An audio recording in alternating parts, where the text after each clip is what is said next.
All right, welcome, folks, to another edition of Ranking the Songs.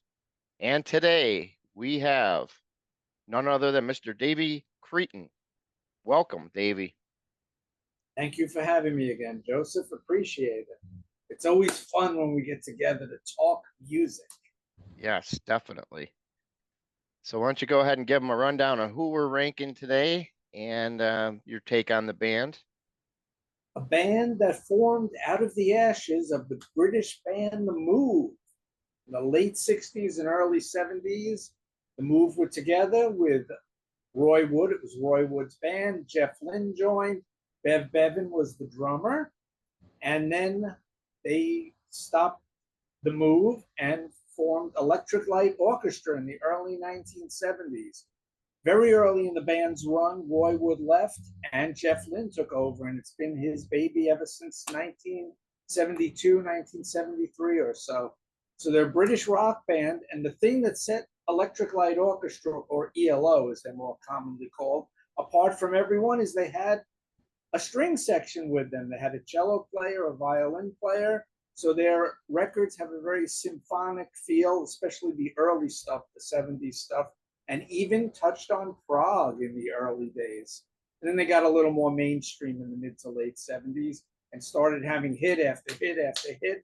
And this is an impossible list to whittle down. Top 10 ELO songs. My main list is 35 songs, and I was being conservative with that list. And I remember telling you I picked 9 and I couldn't even figure out what my 10th was going to be. So this was quite hard, very difficult. Yeah, definitely. I totally agree on that one. I was looking at it and I'm going, I was going through. I go, holy moly, these guys had 20 top 40 hits. 7 of those reached the top 10, but they never did have a number one song here in the U.S. But it's very interesting catalog, and it's just a shame the way they kind of didn't do anything for so many years. Where they could have he could have been really writing some really good music. I mean, who knows what kind of music we lost out on because of the fact after it was basically just him after 87, and he didn't even do well. He did the Wilburys thing, and then he did a couple solo albums that never really got any. They never really went anywhere, unfortunately. But yeah, let's dig in. Let's get rolling here. This has been one fantastic catalog. It's going to be interesting to see how many songs we cross over on this time because me and you are usually, we don't always have a lot of the same songs on our catalogs, and this time with you said 35 you had to whittle it down from? Man, Yep, that's why that 35 to 10. yeah, that scares me because I don't think that we're going to have as many this time around of the same just because if you whittled it down from there, man, that's a lot of songs to whittle down. And it probably was no picnic either because you probably it's really hard to leave out some of these songs. I mean, I left out some really big songs and it's not and with ELO, it's not that they're overplayed or I got sick of hearing them. It's nothing like that.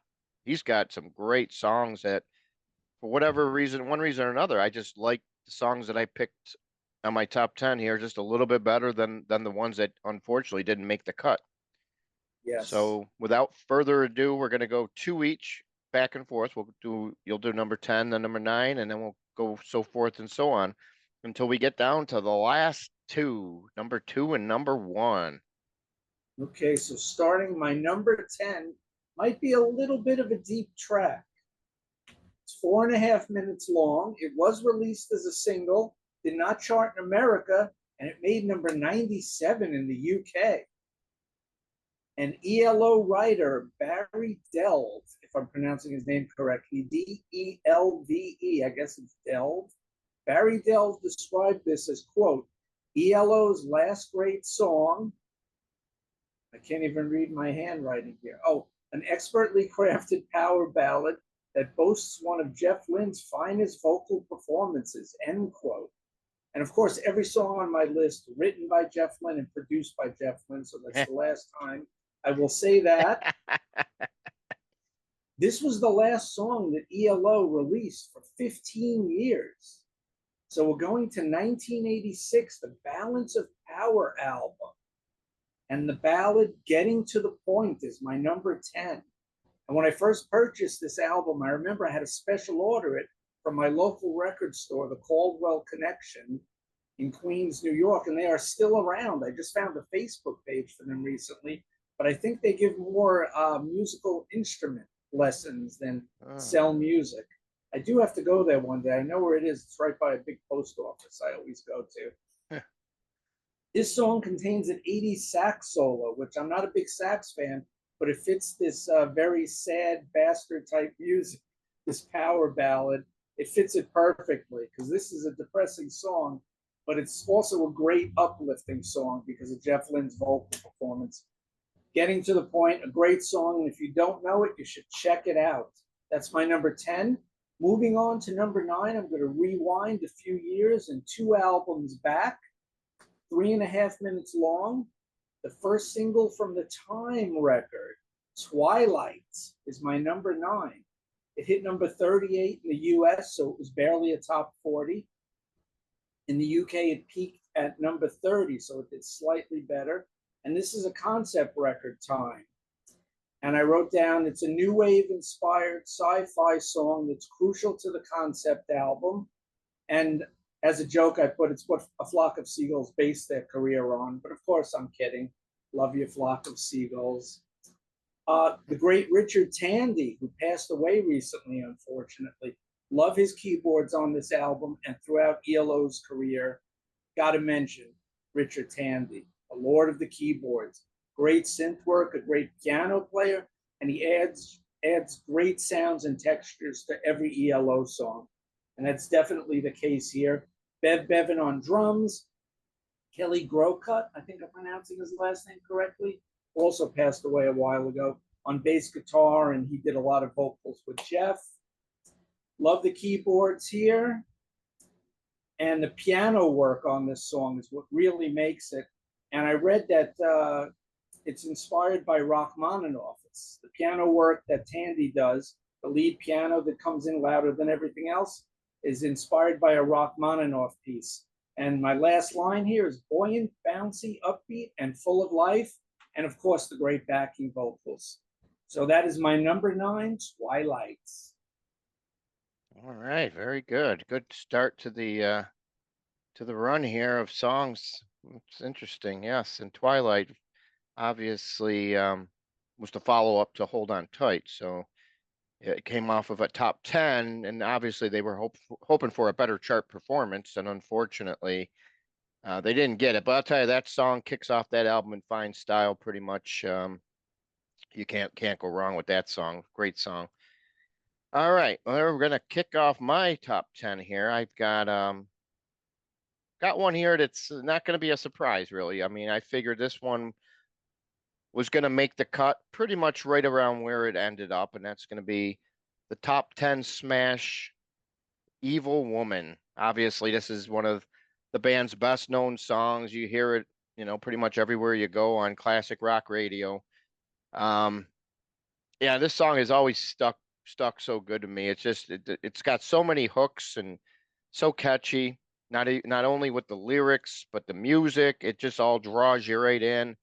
How can you go wrong? A top 10 smash from Face the Music, and I just really was surprised when I learned that they didn't think they had a good lead single for that album, Face the Music, and that's where he wrote Evil Woman in a matter of minutes after the rest of the album was already done. So that's kind of a surprise. I didn't even know the history about that song. But yeah, definitely that's definitely the number 10 song for me. Moving on to number 9, I'm going to go to a different album. But I'm going to an album that you already mentioned. And that is going to go back to Time. The 1981, I believe. Yes. Yep, 81. I'll tell you, this album was kind of one of these albums that was force fed to me because of my brother. Big ELO fan. He loved them for years, and he used to play the heck out of this album. And took me a while to appreciate it, but I'll tell you, man, right now, this album is definitely my favorite ELO album by a mile. It's not even close. I mean, I just love everything on the album, the way it all interludes and locks in. The songs flow very nicely with all the different things on the album. And this song that I'm bringing up is my number 9, and that is gonna go be none other than The Way Life's Meant to Be. Just a very underrated track. It wasn't, didn't chart or anything. Um, but just a great song. It was released as a single in the UK. Well, at least it charted there at number 85. But and that would be the last single from Time. Didn't do anything here. Sometimes these guys release singles in different regions. Do you know if this one was actually a US release single as well? It wasn't. I don't No. think it Okay. was. And that's the tricky part with some of these UK bands. Sometimes, you'll see 4 or 5 singles released from an album, and then you look at the US side of things, and there's only like a couple that charted.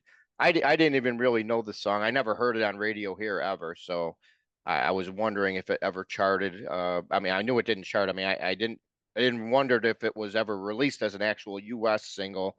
Sometimes these bands have different record labels across the seas, you know, especially in the early 70s. We know with all these other bands like the Who and the Beatles and the Kinks, they were always releasing different singles in different areas and different B-sides even for that matter. So, but yeah, The Way Life's Meant to Be is just a classic. Jeff Lynne, what a great song he wrote here. I don't think he gets enough credit for his songwriting. Everybody kind of nowadays, he's more known as a producer over the last 20 years than he is a songwriter, because he was always producing all the big names. Joe Walsh he did. Um, name it. Who else has he recorded? Tom Petty. He's Petty, Dave Edmonds, Olivia Newton-John, the he's Wilburys, he's worked with. George Harrison. Yep, yep, and he all had a lot of success in that field. And everybody always says, well, you can tell who the producer is, just listen to the drums and the guitar. It seems like, Yep. it's Jeff Lynne for some weird reason. But so he found kind of like a second calling, I guess, to take up, time. And it's a shame that he didn't really do a lot of his own stuff, but he got to work with a lot of interesting people, and he had a lot of success with a lot of people. And I guess it makes him a more well-rounded musician because of the fact, he produced so many great albums, wrote so many great songs with ELO, and The Way Life's Meant to Be, definitely one of my favorites of his of all time, at number 9 for ELO.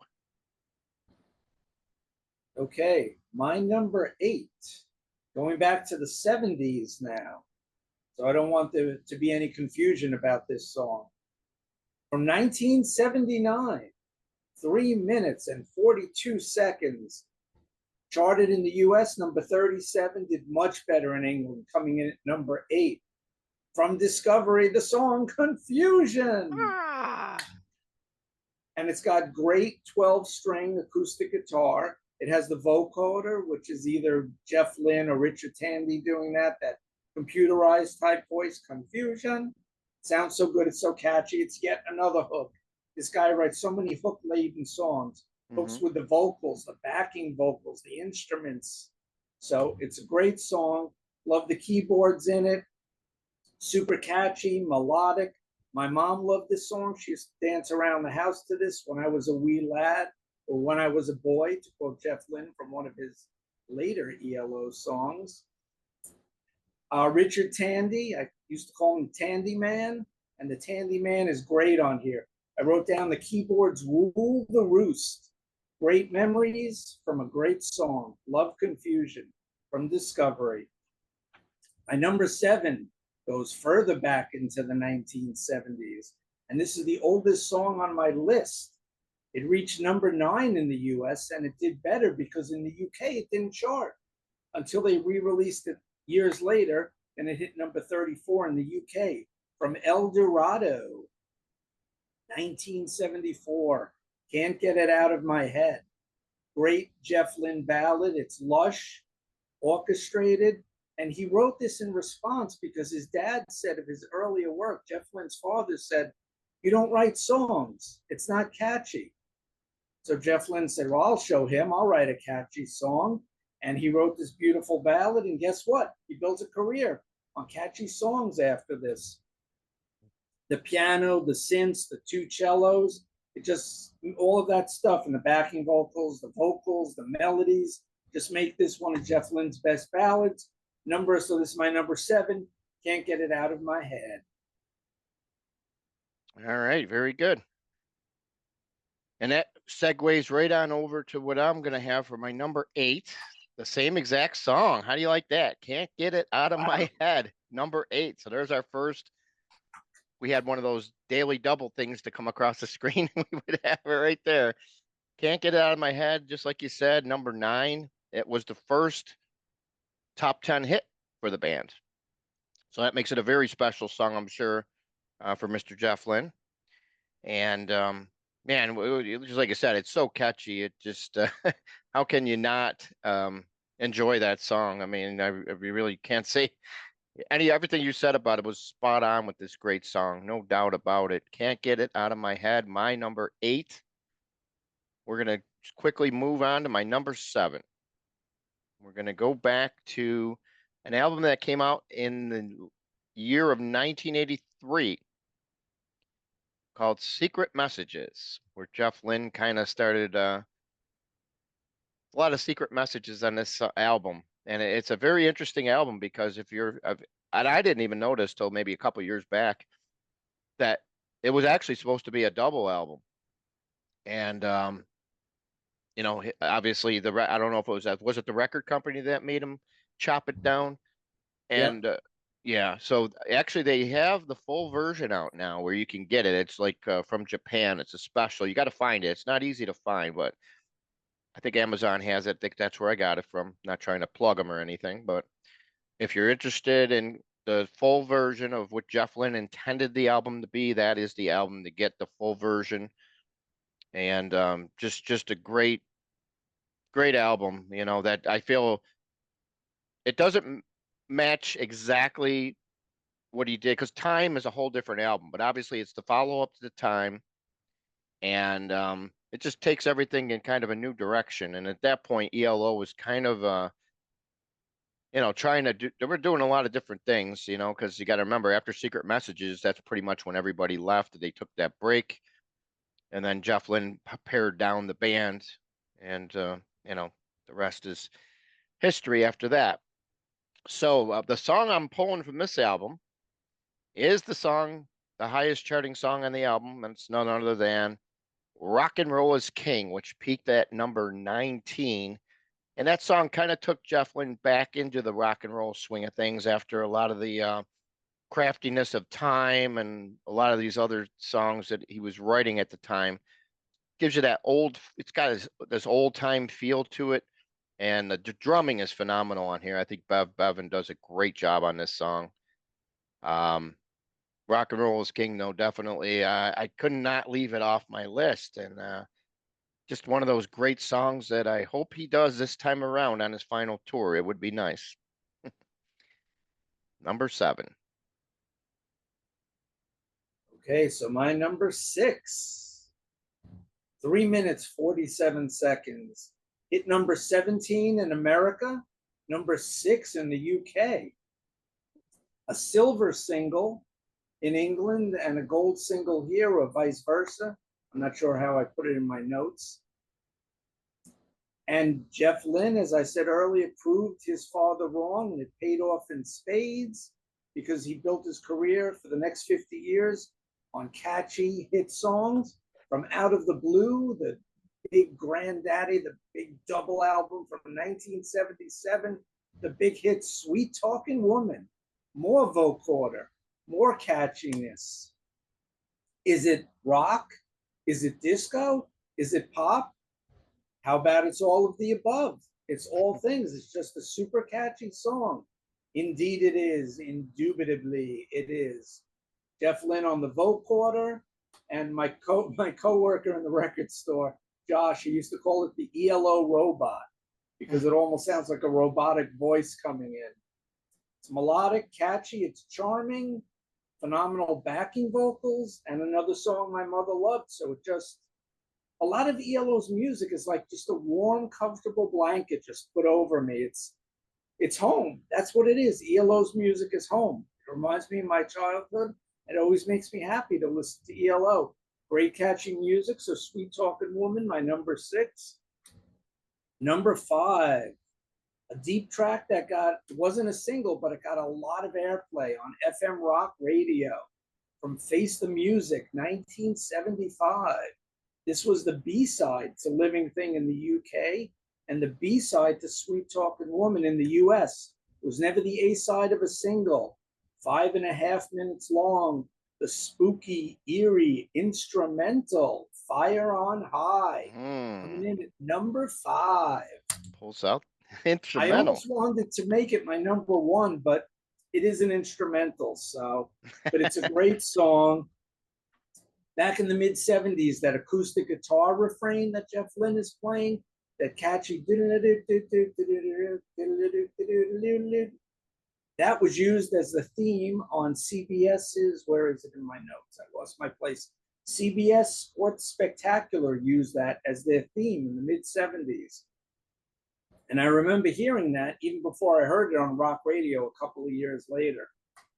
But it's all instrumental. It's eerie. I call it a prog mini masterpiece because it's like this mini epic prog song.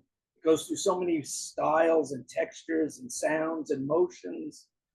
It's got the backward masked vocals, which is actually drummer Bev Bevan, whom you just mentioned.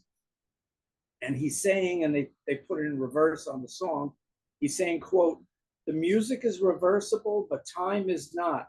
Turn back, turn back, turn back, turn back," end quote. So that's why it sounds so scary when you reverse it. There were also snippets of Handel's Messiah you could hear in the opening, and the title of the song, Fire on High, can be heard by the choir towards the end of the song. They're actually singing that. Love the acoustic guitar, love all the keyboards. Of course, the string section, the cellos, the violin, Mick Kaminsky, the other 2 guys whose names just flew right out of my head. So the instrumental Fire on High is my number 5. All right. Number 5. All right. So my number 6, we're going to dig back into 1976, the year of the bicentennial, going into a song that peaked at number 13 on the charts. And that's going to be none other than Living Thing.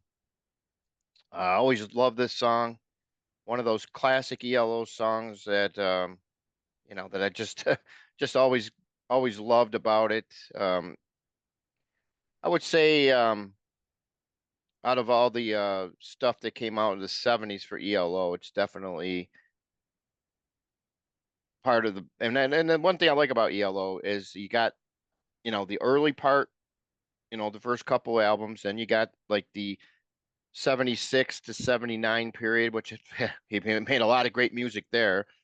And then you kind of get into the 80s, you start a new decade. So he kind of shifted some things around. You got the Xanadu soundtrack followed by Time. And, then you go into the 2 other 80s albums, and then he just disappeared into the sunset until Zoom, which came out, I believe, in 99 or 2000, right around that era. And then 2000, 2001. I think it was 2000. Yeah, somewhere. I mean, I remember, like you said, we would talk before about how the Zoom tour was all booked. They sold some tickets, but unfortunately, not enough, where he had to cancel the tour. I guess they were playing a lot of bigger arenas, and at the time, I guess there was just no demand because he was gone for so long. But I'll tell you, that really changed nowadays, man. Everybody wants to go see him nowadays. It's a whole different ball of wax for sure. All right, so going back to my Can I just add one thing? Oh yeah, definitely. About the Zoom tour. My friend Edward, he got himself a ticket. He got me a ticket. We had 14th row on the floor, dead center of the Nassau Coliseum. And instead of downsizing the tour to the Beacon Theater or Radio City Music Hall, a smaller place, they just canceled the whole tour, and I never got to see ELO. Yeah, well, you still got a chance this time around if you really want to go. But A lot of money, though. yeah. I'm sorry, continue. As soon as the thought of money popped up, yeah. All right, so yeah, so that's what we got there. So the next song, that was my number 6, was Livin Thing. Number 5, I'm gonna go back to another album that I already mentioned, 1981, and that is gonna go back into the Time album once more for which shockingly is I was surprised that this song was the 3rd single released from the Time album, but it never charted. I go, how is that not possible? I used to hear this song everywhere. Yet this song did never charted, and that's going to be none other than the great Rain is Falling from Time. Just a phenomenal song. It actually ended up being the band's first single in the US that failed to chart on the Billboard 100 since Boy Blue way back in 1975. Do you find it hard to believe that this song didn't chart? It was played on rock radio. Yeah, I know. I was just surprised it never charted, at least on the main Billboard 100, and I don't know. It could have charted on some of the other charts that they started coming out with later on in time. I don't know. But Rain is Falling, just a great song that really helps set that tone for that album. It's pretty much smack dab right in the middle. It's a slower song. It's a ballad, and his vocal is just phenomenal on it. What else can be said about it? I just love the vocal, number one, and the music surrounding it. It's just great. And the interesting thing was it was actually the B side to it, which probably didn't help it sell many copies, was another Heartbreaks from the same album Time. It The was mostly instrumental. instrumental, yeah. And you heard the verse, another Heartbreaks repeated over and over. So I mean, so sometimes when you release something like that and you don't put another song on the back, you just put like a instrumental on there. That's kind of probably also gave it the kiss of death. Had you put something else on there that you didn't release from that album, which there's many more songs they could have put on there. Who knows? Maybe it would have done a little bit more. Maybe made the lower echelon of the charts. Who knows? But yeah, just a great song. I highly recommended Rain is Falling. I've always loved that song. I knew as soon as I started doing my top 10, I knew it was going to fall somewhere. And right at number 5, I was absolutely right on that. So that's what I got. Number 5, Rain is Falling. It's a really great choice. Love that song, but didn't make my list, unfortunately, because they have too many good songs, too many gosh darn great songs. Yeah. My number 4, we're going to stick on the same album, the Time album. This was released in the UK as a double A-sided single, didn't chart here, charted at number 24 in the UK. It was coupled with the song called Here Is the News, which is another really good song.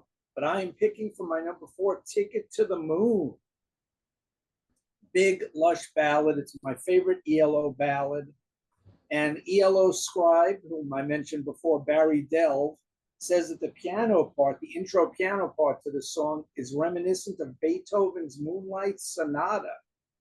And I think this song is very important to the concept of the whole Time album, because the main character, the protagonist, is supposed to be living in the 1980s, but he time travels.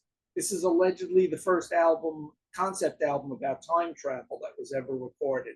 He time travels from the 1980s to the year 2095. And then this song, Ticket to the Moon, is him thinking and wishing that he were back in the 1980s, because it has the lyric, remember back in the 1980s when things were so uncomplicated? I wish I could go back there again. And everything would be the same. I've got a ticket to the moon. Great song. I love it. It's haunting. It's got really good drum work by Bev Bevan. You hear him cut through the mix. Got the great piano work of Richard Tandy. Great songwriting and vocals from Jeff Lynne. Backing vocals, Kelly Grocott. I love this quartet. They made my favorite run of ELO albums. Out of the Blue, Discovery, and Time. Those are my three favorites. Picking a favorite out of those is almost impossible. The orchestration on the song helps too, the backing vocals. And my mother loved this song also. So great fond memories of my childhood listening to this song. So that is my number 4. Moving on to another page of notes for my number 3. With the advent of streaming, this song has sold 4 million copies in the UK and 3 million in the US. That's including streaming. And some say that this is ELO's signature song. From Out of the Blue, a tad over 5 minutes, reached only number 35 in the US, which is just mind-blowing. Number 6 in the UK, Mr. Blue Sky. And Jeff Lynne was trying to write the follow-up to, A New World Record in 1976, 1977. After that record, he's on vacation. He's in a chalet in the Swiss Alps, and the weather was bad, and he had writer's block. He couldn't come up with anything good. And then the weather cleared up, and he said, oh my goodness, look at the beautiful, majestic Swiss Alps. And the sun is shining in the sky. And it just came to him, Mr. Blue Sky. He wrote the song.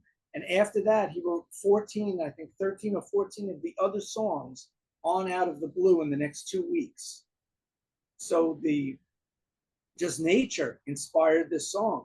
And it's such a catchy song. And that bell clanging sound that reminds you of something from Yellow Submarine by the Beatles, that's actually drummer Bev Bevan using a drumstick on a fire extinguisher, which I never knew.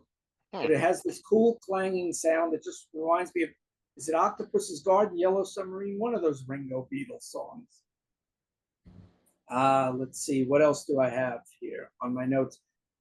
It's been said that this song is very Beatlesque in nature, and it, let's say, resembles or borrows liberally from Martha, My Dear, Yesterday, and A Day in the Life. And the whole piano and drum intro borrows heavily from the Kinks' 1968 song, Do You Remember Walter? And just a bit of a fast plug here on my channel, Cretin Classics, Joseph and I just did our top 12 tunes by the Kinks. So I'm bringing them up again here because Jeff Lynne was borrowing from his favorites, the Kinks, the Beatles, and the vocoder in this song, and the way it has the false ending, and then it comes back with the orchestral sweep, and it's just a magnificent song. And a lot of people would put this as their number 1, but it's my number 3, Mr. Blue Sky. Amazing song, super catchy and melodic. Love it, love it, love it. Okay. All right. Sorry to ramble on there. I guess so. Okay. All right. I got a couple songs here coming up that probably you'll be shocked that they made my list. You know, but these songs mean a lot to me, and I just really enjoy them. My number 4, we're going to go back to one of the albums I mentioned a little while ago, and that's the 1980 release, the Xanadu soundtrack. You know, Jeff Lynne did a lot of songs off that album, and obviously everybody knows the Olivia Newton-John connection and everything with the movie and the album there.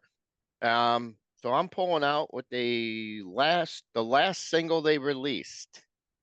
I feel this song to me is the best song on the whole soundtrack, but there's a lot of good songs on the soundtrack. Don't get me wrong. Obviously the title track and a few other ones. I don't want to name them in case if you got them coming up on your list here, but I do really love this song. It's none other than Don't Walk Away.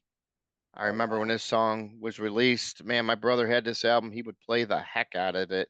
And this is a song that kind of got me, you know, we shared a room. So obviously I had to pretty much listen to whatever he did when he was in there first. So, you know, you would hear this song, you go, oh, this is a really good song. And that's how I got turned on to this era of ELO, because he got into them, you know, probably 5 years earlier. And he's younger than me, so it's weird how he saw the light earlier than I did with ELO. I mean, I remember, you know, the Out of the Blue album is the one that kind of, I always remember that because I mean, we used to go to this one store in our area, And whenever they had the new albums out, they would have them right in the front of the department in the record department. And there was a double album ELO. That cover stood out like a mile away. Just a great, fantastic cover. And you And know I what I bought mean? that. That was the first one I ever bought on vinyl. Yeah, there you go. See? But getting back to this one here, Don't Walk Away is just one of these great songs that, like I said, it was the last single that ended up being released from the album. And interestingly enough, for the B side, they decided to put on a different Across the Border, which actually is from the Out of the Blue album, which is weird how you released a single on the back of that song from an album that came out 3 years prior. They did Interesting. that a bunch. They did that during their career a lot of Yeah. times. You wouldn't really see that so much nowadays, even though that seems like a lot of people are doing singles again compared to albums, it seems like nowadays. But he was setting a trend way back then. That just goes to show you how ahead of the curve he was back then. Getting back to the song "Don't Walk Away," definitely highly recommended. Give it a listen. It's a slower song talking about you know his lover leaving him. Just a great song. I really just enjoy it. It's just one of those ones that I've always loved. And that's number four. And number three, you mentioned the song, but you didn't pick it as one of your choices. And that's going to be coming from the 1981 release time. And whenever I hear this song, I'm thinking of CNN because of Here Is the News coming at you. Every just a great song. It's like, where he gets this stuff from. It's just amazing the way the lyrics are. He came up with that, and it's just amazing how everything fell into place on this song. Just a great song, and it's got that. I'll tell you, that driving drum beat, and then you can hear the keyboard splatter in here and there. Here Is the News is definitely, to me, probably the most underrated track on the album because it didn't seem like it got airplay, and it just didn't seem like you never really heard it much. But if you go back and listen to it now, it really stands out as one of the best songs he ever composed. I mean, I just the music, the words, and that's why I have it as low as I do here at number three. So yeah, Here Is the News at number three, taking And us down. it's a Mhm. great headphone song. All the sounds you Oh, hear yep. swirling around. Great, great song. Number two for me, I'm going to 1979 again. The Disco Very album, which I used to call it because it does have that disco beat, but every band was doing it then. Styx did a disco song, Kiss, Rod Stewart, Pink Floyd, everyone. So ELO joined in the disco sound, the four on the floor sound, 1, 2, 3, 4. That and Shine a Little Love. And I thought I called this album Disco Very. Just I would love the album. I would make a joke. And then I read that Richard Tandy, the Tandy Man, the keyboard player from ELO, called it Disco Very himself. So Shine a Little Love is the first track. Went to number 8 in the US, number 6 in England. And it's got, let's see what I wrote down, the disco drum and the bass beat groove. It's a masterclass in Jeff Lynne's songwriting skills with swirling synthesizers and string swells all over the place. It never fails to put a smile on my face, and pardon me, my mother loved it as well. It's upbeat, it's catchy, it's wonderful, and it's a silver selling single in the UK, 250,000 copies sold. So my number two, the great Shine a Little Love. Coming in at number one from the double album Out of the Blue, another song just like Sweet Talking Woman, 3 minutes and 47 seconds long. Turn to Stone is my number one Wow. favorite ELO song. Hit number 13 in the US, number 18 in the UK. Jeff Lynne calls it one of his favorite tunes of all time, and I'm inclined to agree with Mr. Jeff Lynne. He's right. It rocks, it rolls, it rules. I love the fact that it fades up. Not too many songs you hear just fade up. It starts out quiet, and then it gets louder, and then it kicks in. And Jeff Lynne is playing the Moog bass line on this song. That's Jeff playing that, which is so catchy. It's ear candy. ELO, most of their music, it's all ear candy, especially in headphones. Listen to this music in headphones, boys and girls. Great headphone music.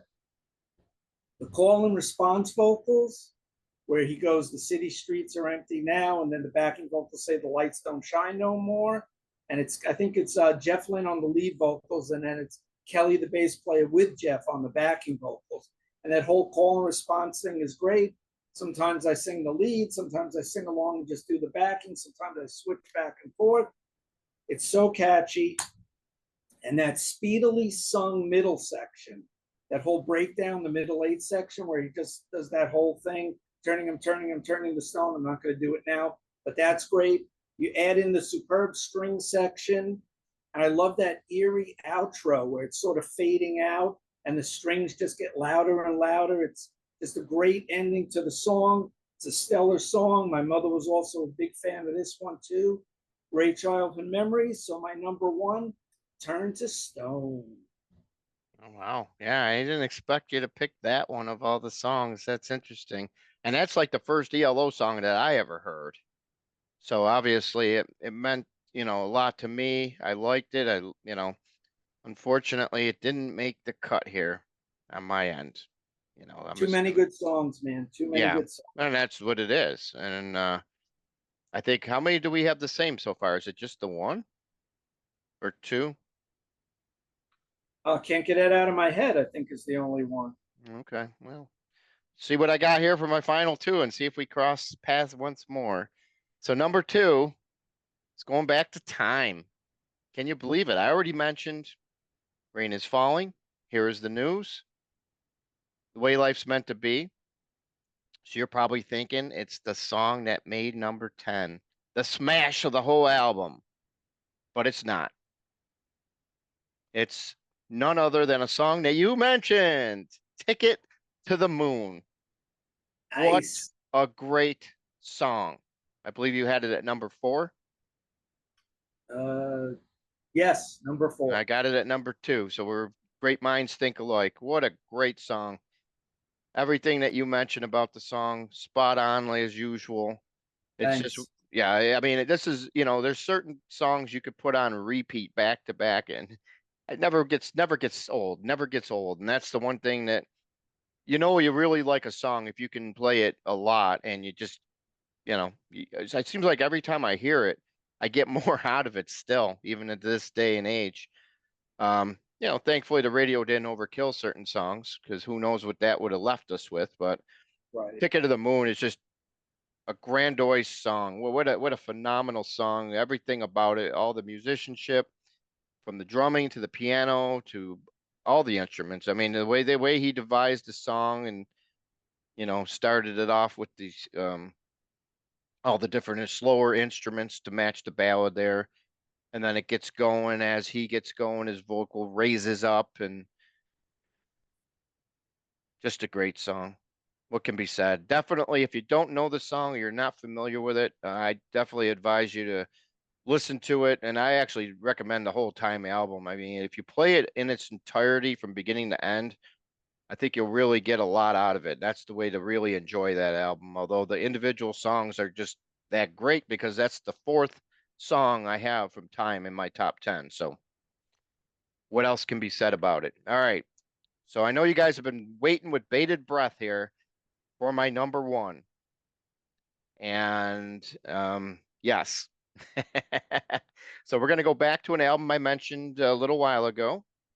Came out in 1976. None other than a New World record.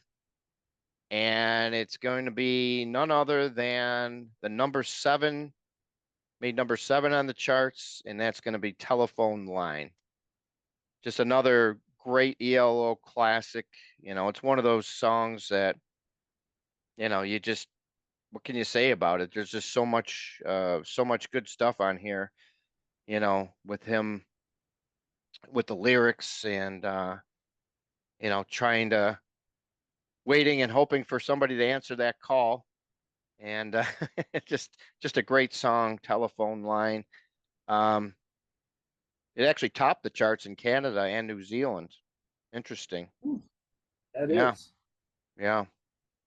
But it's a great song, so it's no surprise. I'm surprised it wasn't higher in the US, but you know, we had a lot of so much other music out around that time that was you know, just to make the charts, you know, is good back then. You know, he had well, what do you say, 20 top 40 hits. I mean, you can't go wrong there. Many of the critics really enjoyed this song. Jeff Lynne actually listed it as one of his 9 favorite ELO songs a couple of years ago. That's So it cool. just goes to show you, you know, how much he enjoyed it too. And it's actually very interesting. It'd be great to have a book where Jeff Lynne would go through every song and kind of tell us a lot more about what he did and what his thoughts were and how he composed a lot of these songs. I'd just be amazed to see and hear what he had to say about a lot of these songs because it's just a great catalog that he wrote. Some people call this the greatest non kind of might be the best Lennon McCartney collaboration that never was. That's how good it was. People are you know referring it to the great team writing of Lennon and McCartney for Pete's sakes. Just one of these great, you know, you never see a bad review about any of these songs either. You know, it's all they everybody always has something good to say about ELO and a lot of their songs in their catalog. And yeah, so for me, that reached number 7 on the charts, and that's my number 1 of all time, Telephone Line, which incidentally is still a song that obviously they play in concert. And we're going to Oh, yeah. push this concert. I definitely highly recommend anybody out there, if they are coming to your city, especially, you definitely want to catch it. It's billed as the final tour. I really do believe it will be. You know, we were Yeah. surprised he actually announced it. I was surprised he announced it as the final tour because he did come around here. We got to see him at the end of the 2000s and teens there. He came around. I got to see him back to back. He came to Toronto and then he came to Pittsburgh. I couldn't pass up those shows, and I'll tell you, man, I'm so glad I did. They're definitely in my top 5 of all time. There's no doubt about that. And I've got one more chance to see him, and I cannot wait. It's hopefully I hope he picks a different set list a little bit because the last 2 were similar, didn't change a lot around in the songs, but it's kind of hard when he's set on the songs that he wants everybody to hear. You know, it really is hard, but it's, you know, he definitely plays like over 20 songs. So at his age to still be doing one more tour, I mean, it's a treat for anybody, you know. And if you can, I'm sure there'll be a DVD coming out about the final tour as well. So hopefully, everybody will at least get to see it in that format because it's something you definitely don't want to miss. You know, it's going to be a celebration for sure of the, you know, of the band, his songwriting and everything else. It's all tied into it, and it should be his final tour according to the way it's getting billed. Any last thoughts on the band for you? Yeah, ELO have so many hits. How could they play them all in one concert? It's Yeah, impossible. And you right. have so many hit songs and great deep album tracks too.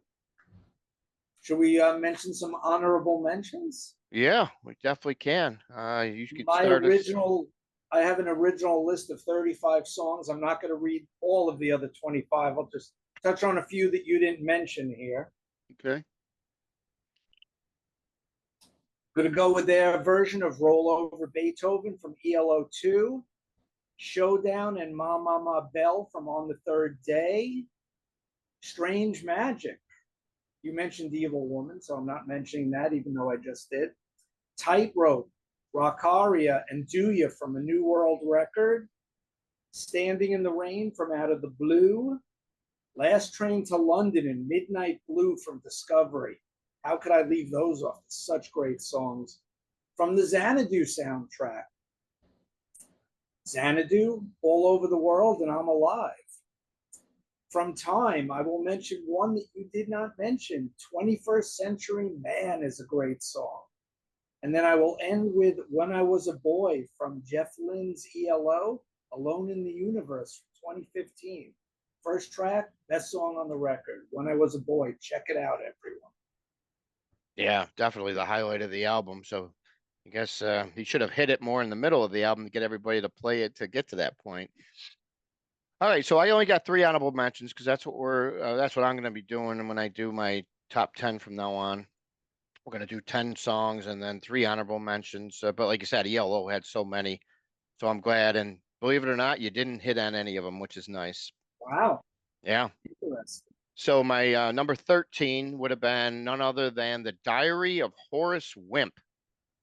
What a great song. Definitely thought it was going to make the top 10, but just got eked out at the last second by a couple other ones. They just beat them out by a smidge, and that is from Discovery, obviously. And then from Balance of Power, my number 12 is none other than the big hit.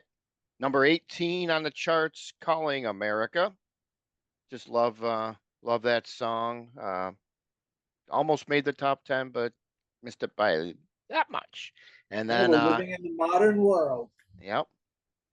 And last but not least, the song that came the closest to cracking it down, but well, how many songs can I have from Time on my charts without overkill, I guess? But the songs are just that great. I'm sorry. I mean, I got nothing more. I can't apologize for something like that when I just love that music.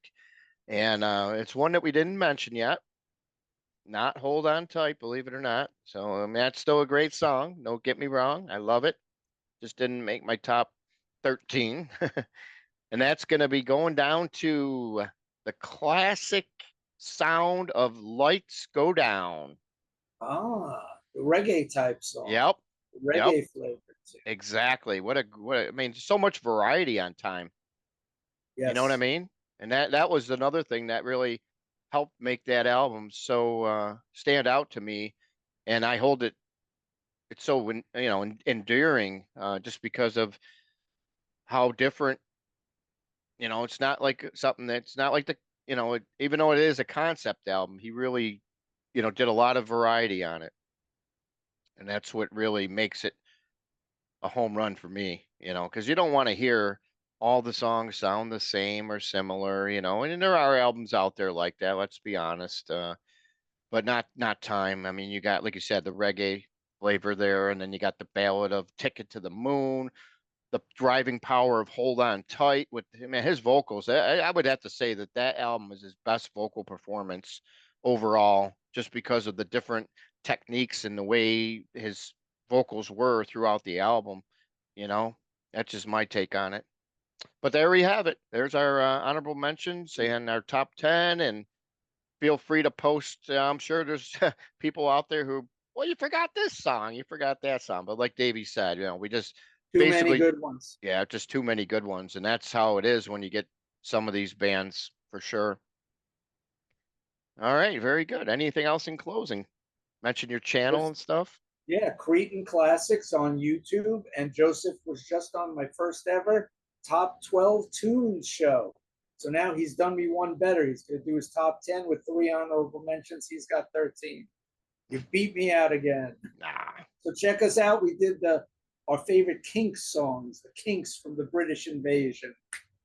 Great band, and check out that show. And Joseph is going to be on the channel again, and I'll be back on his channel because we have such cool chemistry. And we'll have other people on that you've seen on here before. We're gonna, once summer's over, summer's a really busy time for us, obviously, with all the different events and activities when we can finally go outside and try to enjoy some good weather, although it's either been too hot or rainy a lot lately. So you can't win. Even with that, you can't win. So, New York. It's freaking yep. New York over here. What do you expect? Yeah, and you're on one end and I'm on the other. So, but we're still getting, either the heat or the rain. But it'll start cooling down, and then as we try to embrace another great winter here, we'll be able to get some more shows in, and we'll bring in more guests like Mr. Tom Jennings and Mr. David Hens and anybody else that wants to come on, we'll bring him in and we'll do some more rankings. I'm sure there's going to be a lot more music released later this year.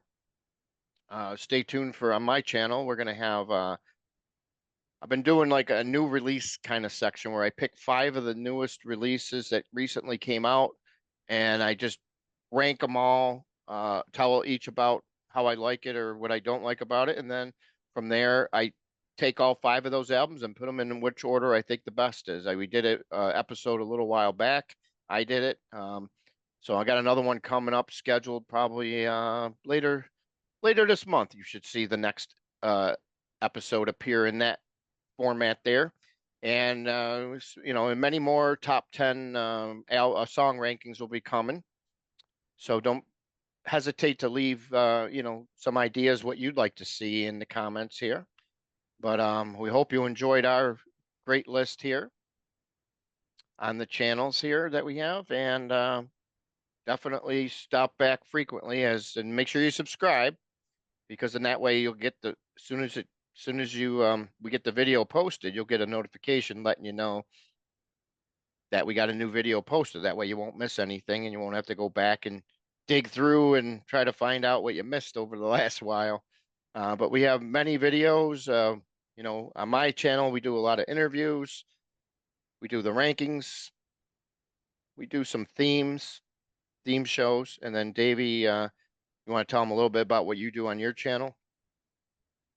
Album rankings, a couple of rants here and there.